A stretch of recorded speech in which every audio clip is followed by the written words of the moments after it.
Are the Warriors a top contender for the title? And I know that some people don't believe they are. I am one of the people who have said on this channel, I think the Warriors are a top contender. I thought they were a top contender last year, and I still believe they're a top contender this year as well. And I'll talk about why I think that is.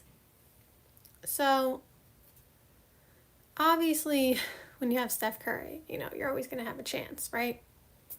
Like, Steph Curry is the same way that, people talk about, having LeBron, any of those kind of players, you always have a chance, right? But I believe beyond that, beyond the greatness that Steph Curry is, because if you watch this page, I think Steph Curry is already top 5, maybe number 3 all time. I don't have a set list, I go through this every time, but I have him in my top 5 solidified, and in my list, I think he might be 3. But again, just saying, like, we know how great Steph Curry is, right? Beyond that, though, I like their roster. I obviously like Jimmy Butler, and Draymond and, those guys. But the thing is, like, I feel like they have depth that maybe people aren't giving them enough credit for.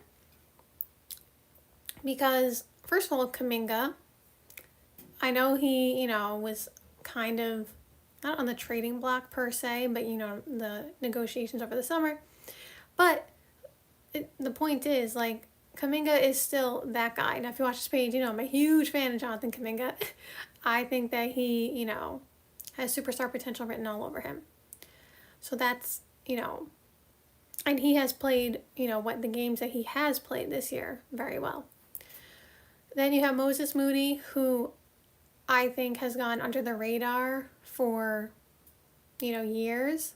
I mean, years. He hasn't been in the league that long, but, like, I feel like Moses Moody has always been a really, really good, smart player. Like, if you watch my page, when I was doing that draft, and I was giving my predictions, and I'm trying to remember which year draft he was in, but I remember I made a video talking about my draft predictions, stuff like that, and I specifically talked about Moses Moody, and I was like, at that time, I felt like the Spurs were going to take him, or like that the Spurs had a chance to take him, because of their positioning in terms of where they were. I think they had like the 10th pick or 11th pick or something like that. And I was like, he would be perfect on the Spurs because he's that type of player. And the Warriors, although the Spurs and the Warriors are not the same, similar kind of architect, like, strength in numbers, all those things. So when the Warriors took him, I'm like, that's a steal.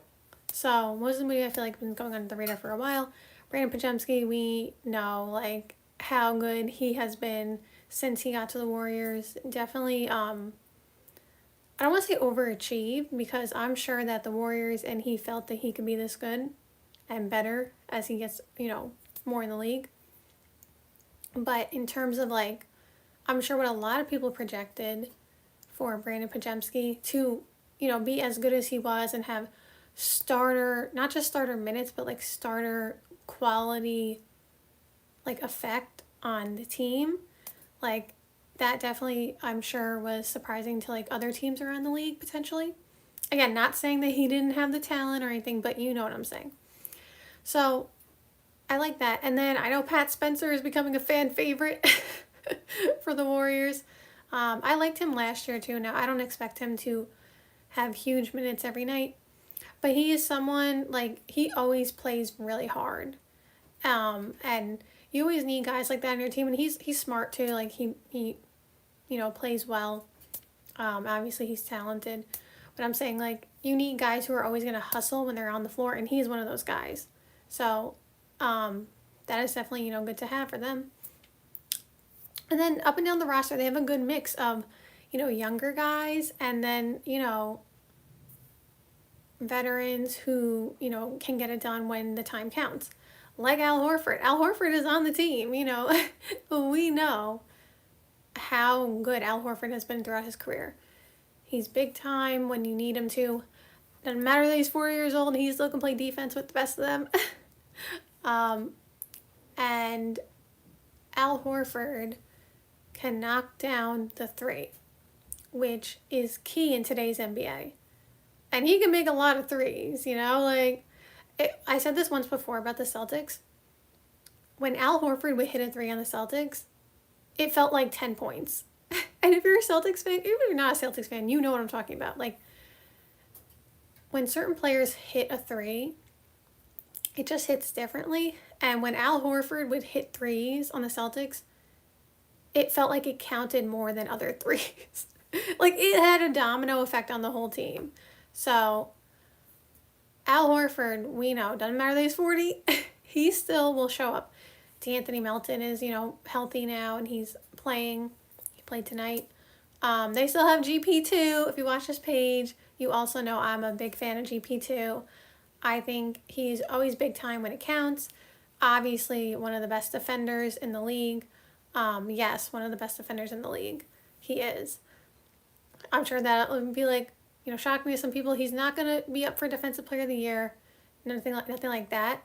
But, his defense is crazy. He gets recognition for his defense, obviously. But, if you really watch GP2 on defense, it's incredible, honestly.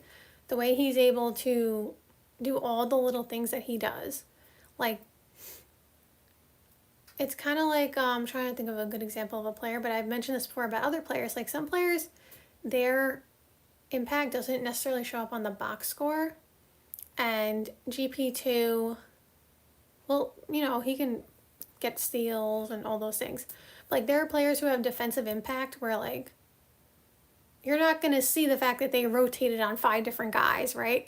But that impacts the team. And so GP2 is incredible on defense. And he's a winning type player. I've always liked GP2. It was always not surprising, but kind of, if you watch this page, I say that all the time. If you watch this page, you know I've talked about DeLon Wright as well. How I was I don't know how DeLon Wright literally has bounced around every single season. He's a good player. And so GP2, kind of the same thing. It's I understand he's not an MVP. He hasn't won MVP in the league and stuff like that, but I just couldn't understand why he was bouncing around. There are some players where I don't get it, why they're bouncing around, the entire league. Well, now he has found a home with the Warriors, but before that. So shout out to GP2. And I just like their roster. I think they have a good mix of defense, offense. I think they're really going to make some noise in the West. I thought that last year, and, Steph Curry got hurt in game 1, unfortunately, when they played the Timberwolves, so we'll never know what was going to happen. So it's hard to say what if, you know what I'm saying, but at the same time, I picked them to come out of the West last year, and I still feel like if Steph Curry was healthy, they at least had a good shot to beat the Timberwolves, and then OKC, that's a 50-50 matchup because we see OKC as the champions, but at that time they were not. So that would obviously, depend on how that went. But I really felt confident I really feel confident. It's over now, but I really do feel confident in that they would have at least beat the Timberwolves, and I really did think they could go to the finals. But I think they could have beat the Timberwolves. I really do. Somebody said, most consistent streamer. Oh, thank you so much. I really appreciate that. I really, really appreciate that. I try to be on here as much as I can. If you watch this page, I've been going through some TMJD and,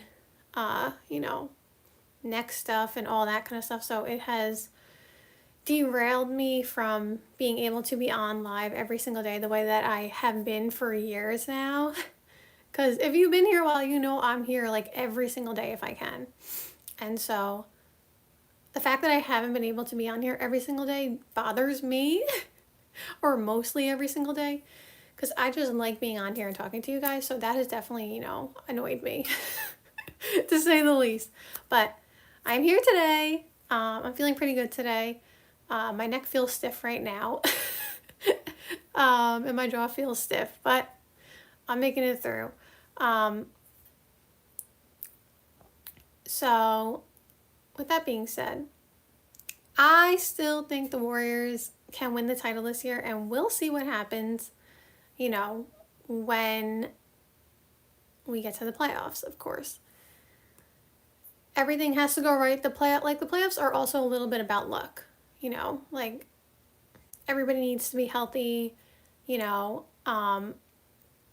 Unfortunately, injuries happen in the playoffs, and we don't want that to happen to anybody, but it's happened. It's happened to the Warriors, and it's also it's also happened to you know, their opponents and stuff like that as well. Not just when they're playing them, but I'm saying, like, for example, let's give a good example, like Jason Tatum, you know, very sadly got hurt during the Knicks series, and the Knicks were going to win anyway, in my opinion, but you know, you never know if Jason Tatum doesn't get hurt, right? And so injuries unfortunately do happen. But if they are healthy, I'm still leaning towards the Warriors being one of the top contenders to come out of the West. That's my opinion. So thank you guys so much for watching this live stream. Oh, look, someone said I finally made it to a stream. Oh, hooray! Unfortunately, I am getting off now, but you did make it before I got off. So that is awesome, and I appreciate you being here, and I appreciate everyone who's watching, you know. So thank you guys so much for watching this live stream. I hope you enjoyed, and see you soon. Bye!